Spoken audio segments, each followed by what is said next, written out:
Welcome and thank you all for joining us for A Place for Y'all, Universal Design in Rural Communities. Today we're going to explore how communities can move beyond minimum accessibility requirements and towards spaces that are truly welcoming, usable, and inclusive for more people. This session is part of our community design webinar series, and our focus today is about practical applications. We're going to be looking at real-world examples, small design shifts, and tools you can use in your own communities right away. My name is Cameron Correll, and I'm the Community Design Program Manager with Blueprint Kentucky. Let's see. Sometimes my slides are a little... Oh, what just happened? Give me just a second to get that back up.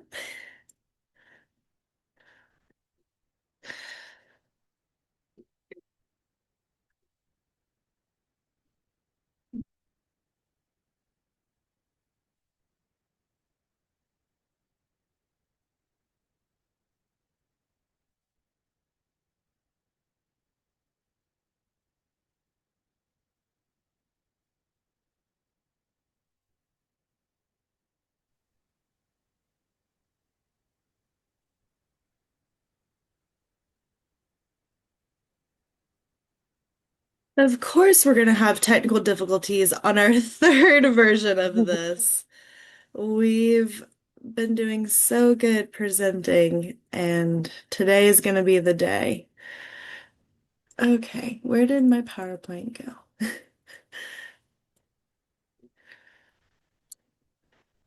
Hang out with me, guys, just a moment.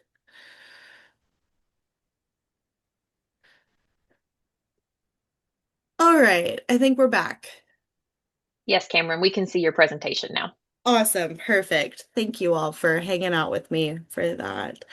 Okay, so Blueprint Kentucky, you may have heard of us under the name SEDIC. As of April 2025, we are now Blueprint Kentucky. The idea of a blueprint is intentional. A blueprint helps communities think intentionally, and a blueprint helps communities think strategically. Design with purpose, and build something that fits your local context. Blueprint Kentucky works across planning, economic development, leadership development, community health, arts and design, and extension support, all focused on helping communities strengthen local capacity and act on their own vision. All right.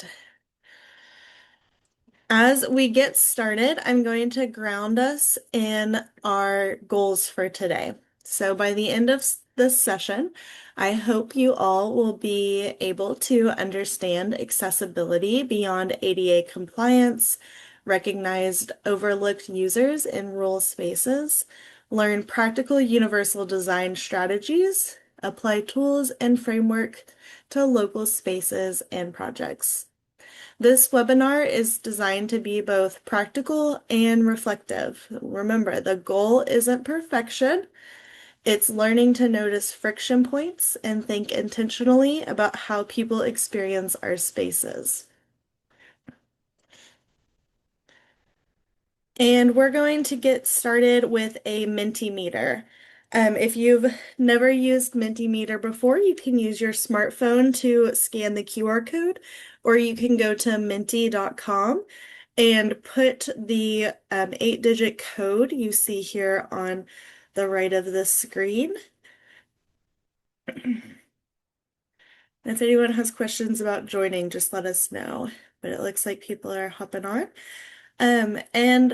Before I switch to the next screen, we're going to be reflecting on public spaces around you. So think about a public space that you use that feels easy to use. I'll give everyone another second to get joined.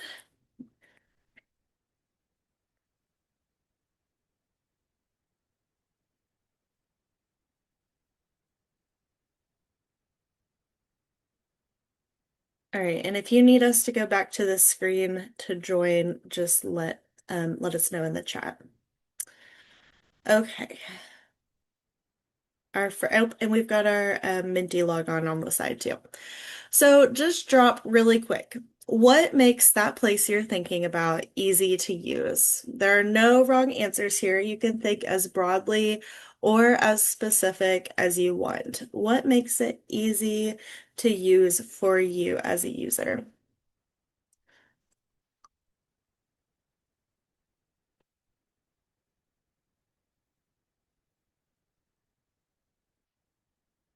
Parking options, I like that. I'm the type of person that before I go to a place, I want to research what the parking situation is. You can think about the physical comfort of a space, maybe the emotional comfort you feel there, clarity you have. Phyllis, welcome. Thanks for joining us. We're just You. doing a quick Mentimeter reflection. If you'd like to go to menti.com and you can type in that code. And feel free to drop in what makes a place that you use easy to use.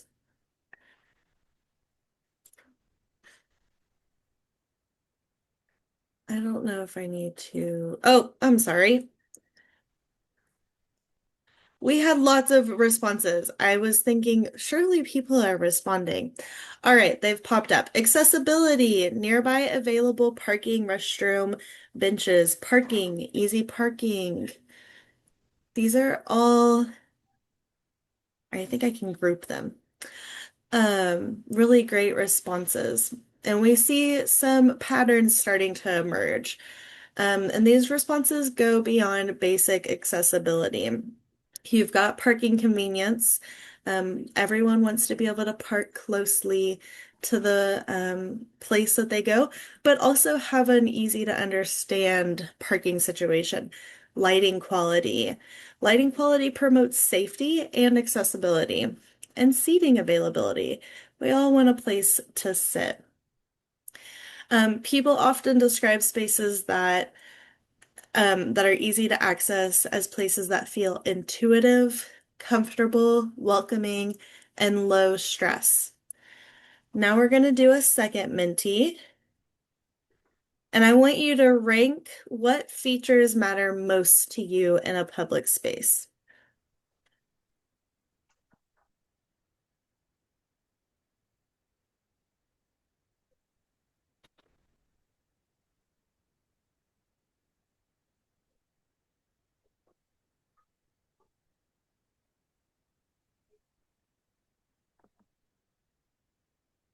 So already we're seeing safety as one of those top priorities. Comfort and easy access. I think those two things go hand in hand. As we can see, as the results come in, each of these priorities are really interconnected. Very few of these features exist in isolation. And that is one of the central ideas of universal design. Good public space supports multiple needs at the same time. All of these features matter, and they're really interconnected.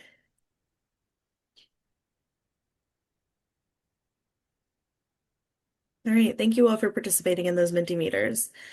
So we're going to start off by describing the difference between what is accessibility and what is universal design. A lot of times those can be used interchangeably, but they are two separate elements, and the distinction between the two is foundational. Accessible design often focuses on accommodation. It asks, can someone access this space? Universal design asks a broader question. Can people comfortably and equitably participate in this space from the beginning? Accessibility is required. It is essential. It matters deeply. But universal design expands the conversation from entry to someone's experience.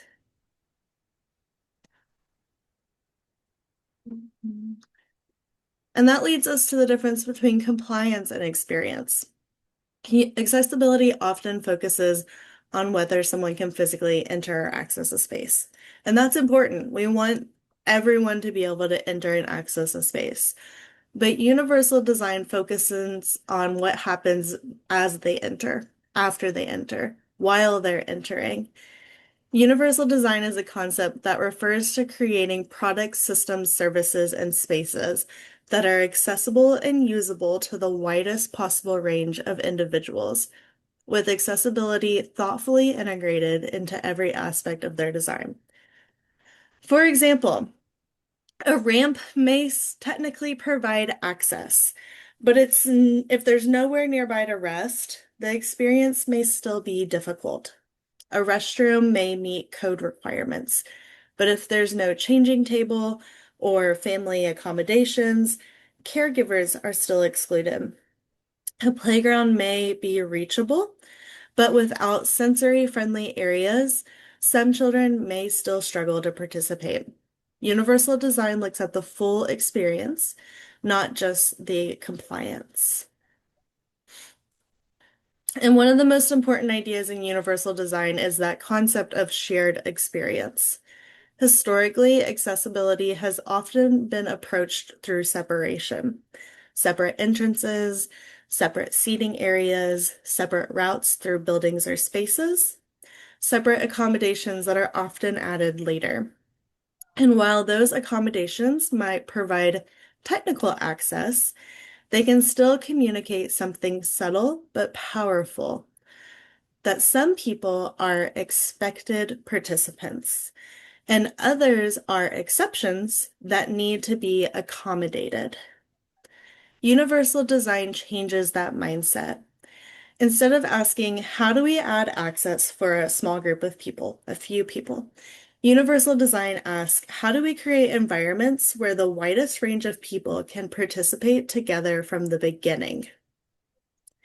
Because this isn't just about physical presence. It's a social experience, it's emotional experience, and it's giving people dignity.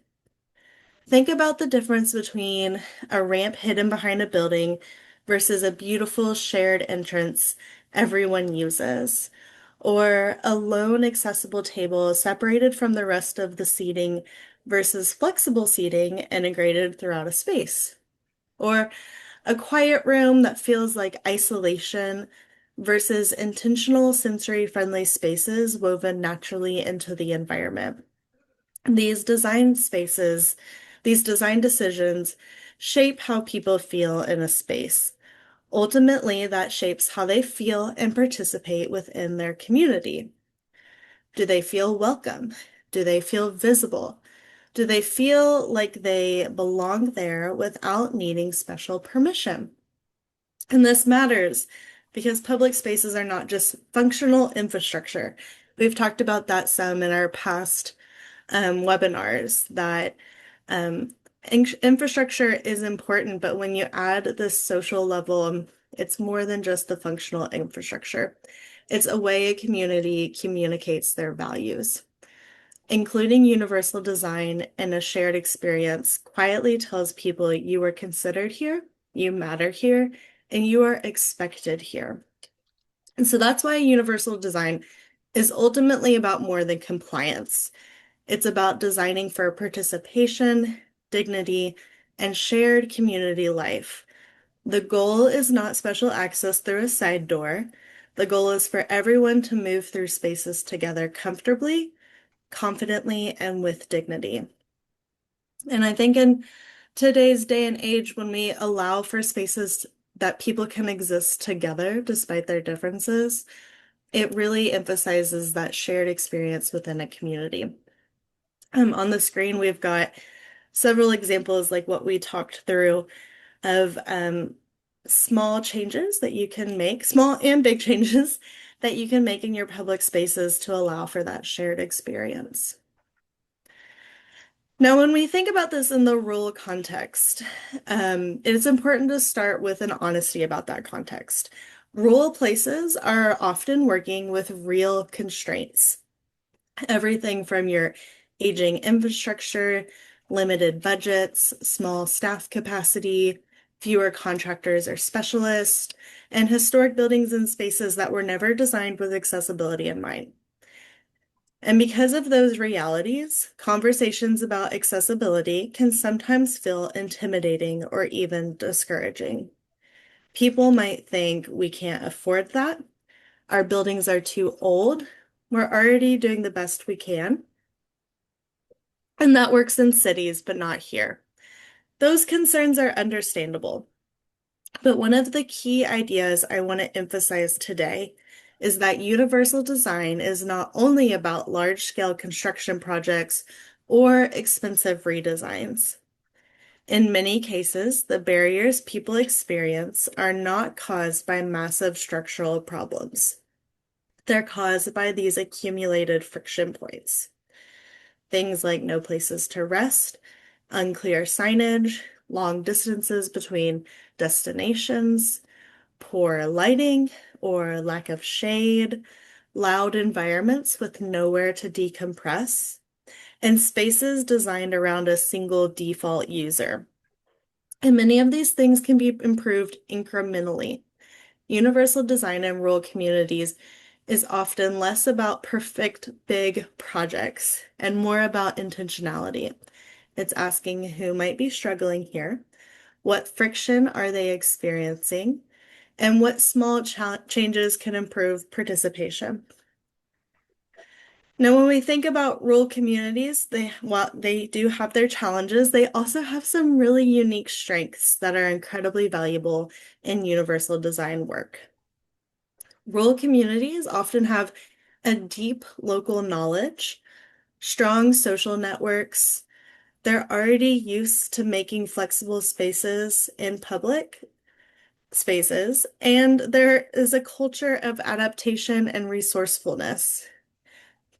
Rural communities often have really strong multi-generational relationships, and we can experience great community pride in our rural communities. People know each other here. They notice when someone stops showing up. They understand local patterns and needs in ways outside consultants often can't. And that local knowledge is powerful because universal design works best when communities truly understand the lived experience of the people using their spaces. And rural communities are often already practicing informal versions of this inclusion. Neighborhood neighbors helping neighbors, flexible community events, shared public spaces, and multi-use facilities. Universal design simply helps translate that community care into physical and operational design choices. And when we design public spaces, we often unconsciously design for an average user. But we know real communities include caregivers, neurodivergent individuals, aging adults, children, first-time visitors that are unfamiliar with a space, or even a person recovering from an injury or an illness. Universal design asks us to widen that lens and think about who are all of the users that can be within this space. And many barriers are invisible until you experience them yourself. Things like no shade, long walking distances, loud environments, lack of seating, confusing signage, things we mentioned earlier in the presentation. These don't violate accessibility codes, but they still create exclusion. As you look at this diagram on the screen, notice how many of these barriers affect multiple groups at once. A lack of seating affects older adults, pregnant individuals, parents with children, people with chronic illness. And clear signage doesn't just help visitors, it helps everyone feel more confident and independent.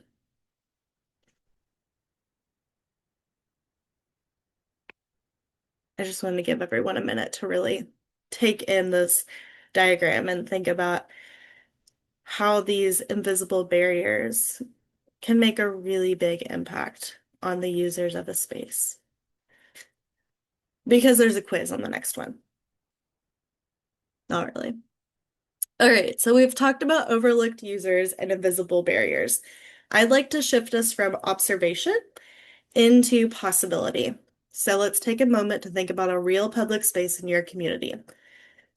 This could be a park, downtown area, community center, event space, trail, library, farmer's market, whatever you want it to be. And then using Mentimeter, I want you to answer this question. What is one change that would make this space easier to use for more people? Try not to overthink scale or budget right now. Sometimes the most meaningful improvements are surprisingly small. So I'll give everyone a second to respond. Make sure the responses are coming in.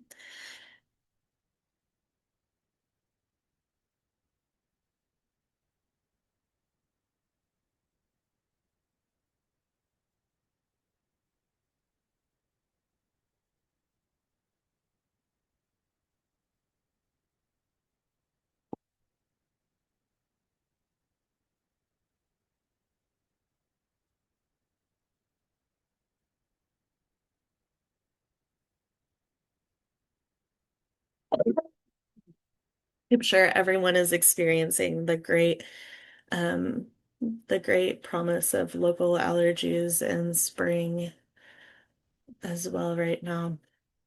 All right, so as responses come in, notice how many of these ideas are connected in reducing friction. We see things like places to rest, clearer signage, shade, quiet spaces, or less stimulating spaces, and easier navigation. You also might think about family accommodations, comfort, and predictability. What's powerful about universal design is that many of these improvements support multiple groups at once. And importantly, most of these suggestions are not extravagant. They're thoughtful. Universal design is less about complexity and more about intentionality. I like this, fixing park paths that have huge cracks from roots and other natural causes. Such an easy, I mean, I say easy, but we all know how um, challenging sometimes fixing sidewalks can be.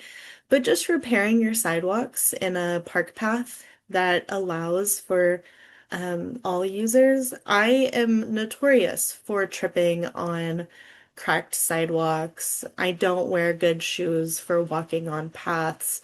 And that's on me partly, but it's also what I find comfortable. And so just these simple improvements can make a big difference for all users.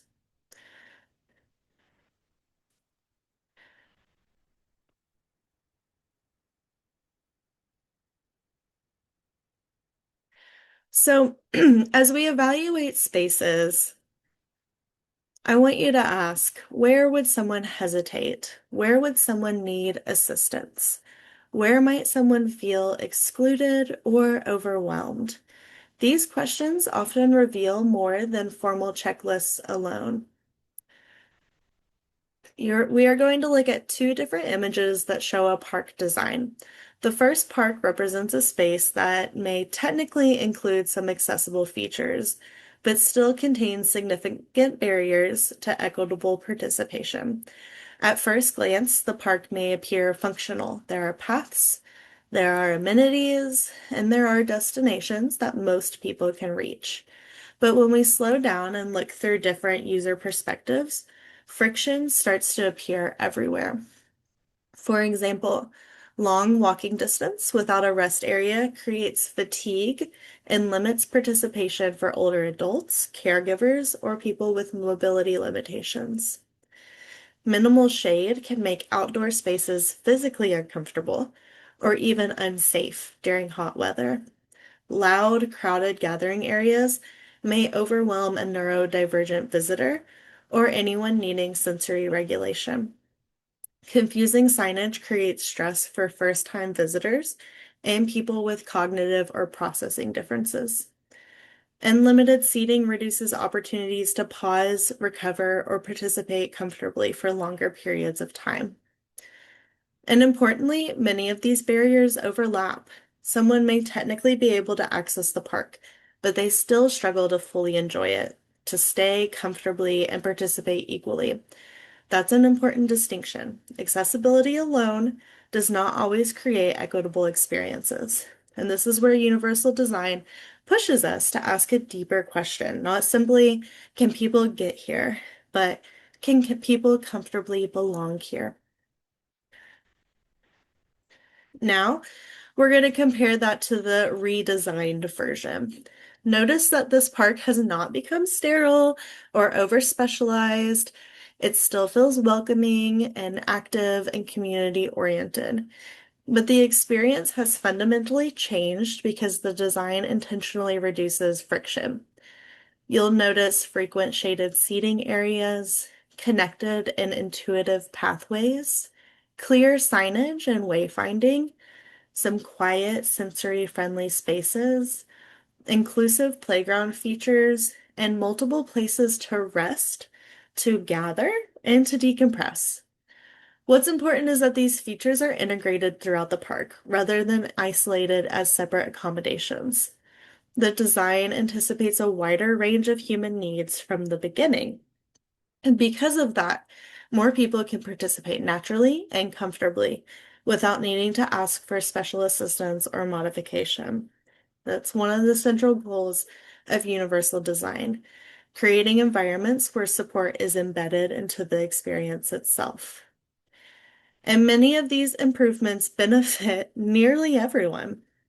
A parent managing a child, aging adults, visitors who are unfamiliar with the area, people with temporary injuries, like we mentioned earlier. Universal design works because human needs overlap more often than we realize. Good design doesn't separate people into categories. It creates spaces that are adaptable enough to support many different experiences at once. Now I want to talk through a real-life case study, grounding these ideas in a real-world example right here in Kentucky. This is Legacy Grove Park. This is a 30-acre public park in Winchester, designed intentionally around inclusion, accessibility, and shared community experience. What makes this project especially interesting is that it moves beyond basic ADA compliance and begins incorporating many principles of universal design. This park includes a fully accessible paved walking loop, inclusive playground equipment, sensory play opportunities, flexible gathering spaces, quiet retreat areas, and experiences designed for people of all abilities to participate together. But one of the most powerful aspects of this project is that the design team thought deeply about experiences, not just access. And they did this through community development and community engagement. So, for example, the playground includes areas where children can retreat and regulate if they become overstimulated. There are spaces where children who enjoy sensory water play and children who may avoid those sensations can still play alongside each other without separation or stigma. The park also intentionally included comfortable shade and seating areas after youth participants pointed out something incredibly insightful. When adults become uncomfortable, families leave. So they knew that if they gave their parents or guardians a comfortable place to sit where they could observe the children at all times, that the kids were going to be more likely to get to stay longer at the park. That observation perfectly captures universal design thinking. Comfort matters, regulation matters, and a caregiver experience matters. Another important element of this project that I mentioned a second ago is that local youth helped design the process itself. This community-centered approach reflects around key principles of universal design. The people closest to the experience often understand barriers best. And that's especially important here with Legacy Grove. And, it still feels playful, it's still connected to nature, it's community-centered and welcoming. And universal design doesn't remove personality from these spaces. If anything, it creates spaces that feel more human because more people can meaningfully participate in them. And on this next slide, I wanted to pull out three specific examples that I talked through of how they integrated ADA design and ADA accessibility through really intentional universal design. They've got a great walking path that meets guidelines for pavement and incline. The adventure play area, if you haven't taken a road trip to Winchester just to go play in this playground, I highly recommend it. And the public restrooms um, not only have 5-foot turning radiuses and grab bars, but there is an adult changing table available, providing easy access for any user who may need it. So, we're going to start talking about these practical design strategies. I've given you the background, I've given you some case studies. Now, how are we going to do it? So, first, small shifts equal big impact. This highlights an important idea that we've talked about. Universal design is often about accumulation. One bench may not seem transformative. One shade structure may not seem revolutionary, but together these small changes create spaces that feel usable, humane, and welcoming.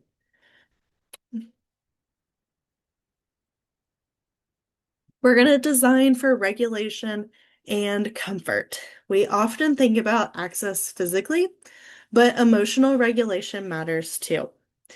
Predictable layouts, visual clarity, reduced sensory overload, and flexible seating all help people feel more comfortable navigating a public space. And lastly, we know that these universal design strategies benefit everyone. It rarely helps only one group. Shade is going to help older adults, children, attendees, outdoor workers. Clear signage is going to help everyone. We want to be able to know how to get to and use a space. When spaces support a wider range of needs, they tend to work better for everyone. And one thing I want to emphasize as we start to wrap up, communities do not have to start from scratch. A lot of organizations already exist to help your community think creatively and intentionally about public spaces, engagement, and universal design. At Blueprint Kentucky, obviously, we're going to have resources for you. We've developed several tools that support community conversations, participatory design, and local planning efforts. There's also excellent national and regional resources available through organizations like the National Endowment for the Arts, state art councils, and creative placemaking initiatives. These resources can help communities facilitate conversations, gather community input, test ideas, build partnerships, identify funding opportunities, and approach design work in a more inclusive way. And importantly, many of these tools are adaptable. You don't need a large planning department or a massive budget to begin practicing more intentional community design. Often the first step is simply creating a space to ask better questions and involve more voices in the process. And then I've pulled a few examples of Blueprint Kentucky tools that communities can use to begin practicing universal design principles in approachable and community-centered ways. And what's important that these tools operate at different scales and with different audiences. Some are more conversation-based, Some lean into your observations, some are youth-centered, and some focus on public space evaluation. For example, our youth and adult listening sessions help communities better understand lived experiences and identify barriers that may otherwise go unnoticed. The Universal Playground Toolkit helps communities think more intentionally about inclusive play, caregiver experience, sensory regulation, and shared participation. And as a fun fact, this worksheet is getting a revamp currently. So hopefully in the next couple months, we'll be able to relaunch our Universal Design Toolkit or Universal Playground Toolkit as a peer-reviewed packet for you all. Then we have the Radical Walking Toolkit, which encourages participants to move slowly through spaces and notice friction points, comfort gaps, accessibility challenges, and emotional experience in the built environment. And our Where Your Sidewalk Begins activity helps communities reflect on connection, mobility, safety, and belonging through a more human-centered lens, and referencing the work of one of my favorite authors.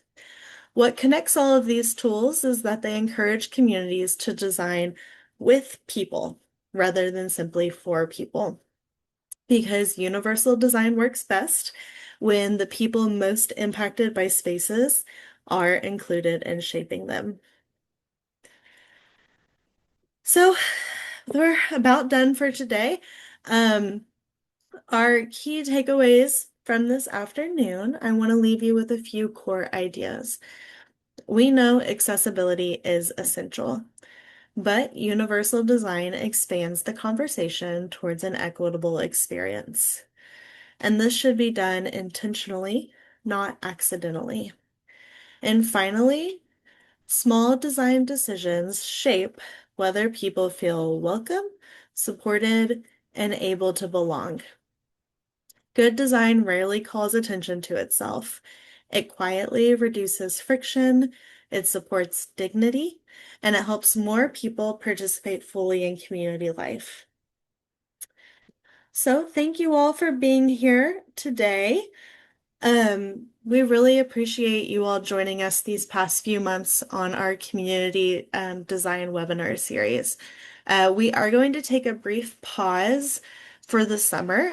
I have a awesome group of summer interns that are joining us from all over the country, and we'll be working in Boone County. So I will be working with those students. So we're going to take a break for June and July webinars, and we will pick those right back up in August. And our topic for our August webinar will be designing with children, a very fun youth-focused webinar. And I am hoping to have a couple students who have worked with us on giving their experience.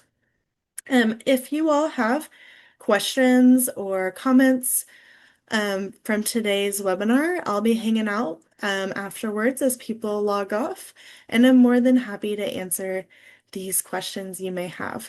I've also got our contact information, and I'm sure you have my email after signing up for today's webinar. Always feel free to reach out, and we are here to support you. Thank you all for joining us.